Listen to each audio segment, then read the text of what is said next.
শয়তান আল্লাহকে চ্যালেঞ্জ দিয়েছিল, আল্লাহ আপনি তো জান্নাতে ঢোকাতে পারবেন না, এতগুলো জান্নাত কেন বানালেন? জাহান্নাম আরো বেশি হলে ভালো হতো।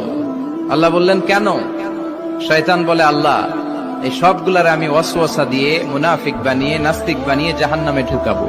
আমি চ্যালেঞ্জ দিলাম, ডান দিক থেকে ধোকা দেব, বা থেকে, সামনে থেকে, পেছন থেকে, নিচ থেকে, রগের শিরা উপশিরায় ঢুকে, মাজরাত দাম যেখান দিয়ে রক্ত চলাচল করে ওখানে ঢুকেও আমি ধোকা দেব। আপনি জান্নাতে ঢুকাবেন কেমনে? আল্লাহ বললেন, তুমি আমারও চ্যালেঞ্জ দাও, এত বড় সাহস? ওকে ডান, আই টেক ইউর চ্যালেঞ্জ। আমিও তোমার চ্যালেঞ্জ নিলাম। তুমি আজীবন ধোকা দিবা, আজীবন তুমি গুমরাহ করবা, বেনামাজি বানাবা, জালিম বানাবা। কিন্তু আমার বান্দা কোন তাফসীরুল কোরআনের মাহফিলে এসে অথবা মাঝরাতে ঘুম ভেঙে গেলে তাহাজ্জুদের জায়নামাজে চোখের পানি ছেড়ে যখন ক্ষমা চাইবে, আমি সব গুনাহ মাফ করে দেব, তুই কি করবি?